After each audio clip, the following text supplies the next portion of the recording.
The design of the benchwork, or tabletop, calls for a 4x8 sheet of 1/2 inch birch plywood. That's right, we'll keep things simple by constructing our frame entirely from plywood. Birch gets the nod because of its strength and light weight.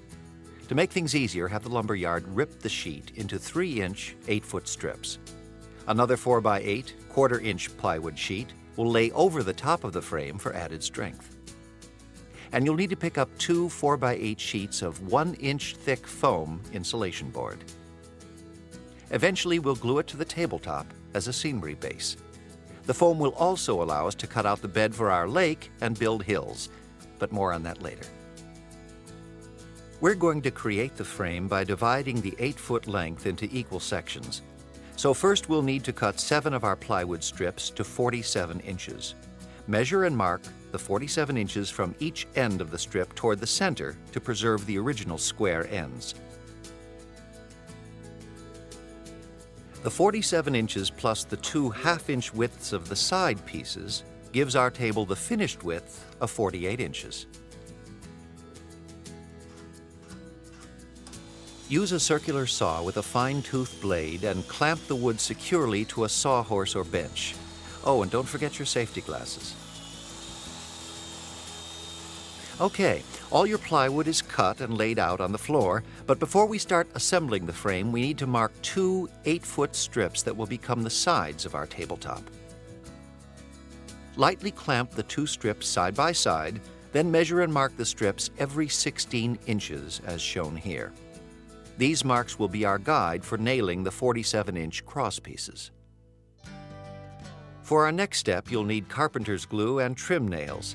Trim nails are thinner and will hopefully prevent splitting the plywood.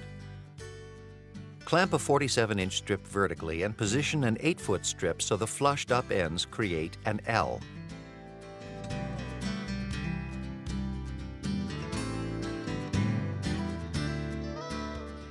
Glue and nail the corner using 2 nails.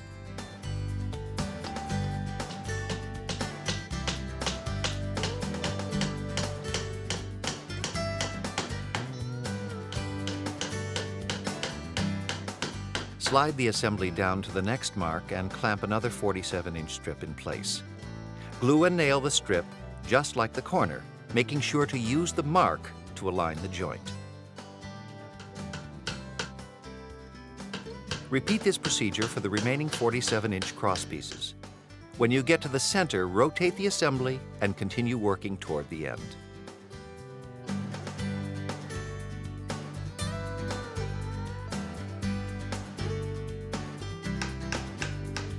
With all 7 cross pieces in place, turn the assembly over by sliding the second 8-foot strip under the cross pieces and using the strip to lift the open side of the assembly all at once. Start the second side of the frame with the center 47-inch strip. We will be working from the center out to the ends of the frame. Glue and nail this piece completely. Now for a handy little trick. Working from the middle toward the ends of the frame, align and drive a nail partially into the end of each 47-inch strip. Go back and finish gluing and nailing the cross pieces, using the partially driven nails as an easy way to align the joints.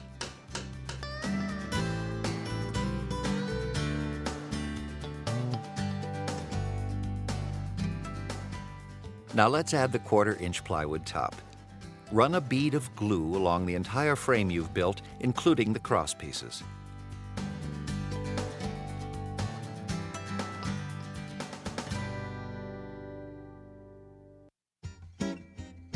Then position the top over your frame. This is where a second set of hands is helpful.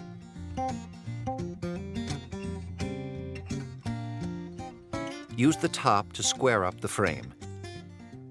Secure the corners first. Nail the top into place, and that includes your cross pieces. The last thing we want is a bowed tabletop down the road.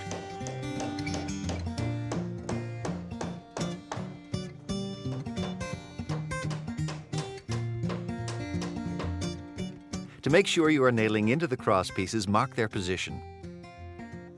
Use a straight edge and the marks on the sides of the frame to locate the position of the cross pieces.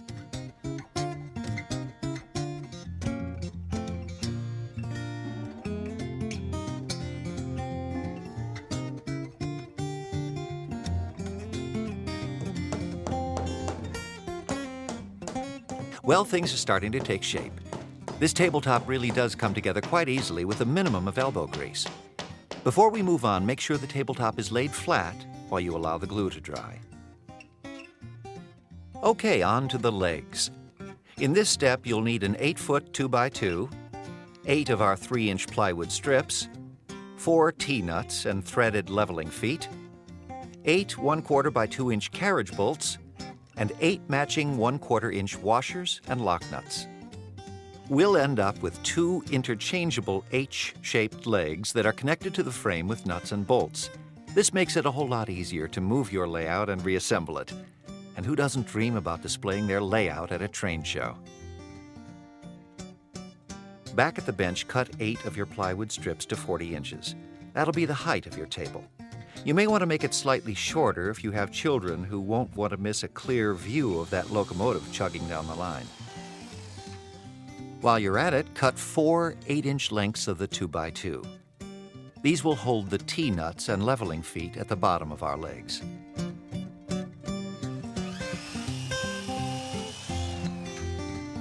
Moving on, glue and nail the legs into L shapes and let them dry.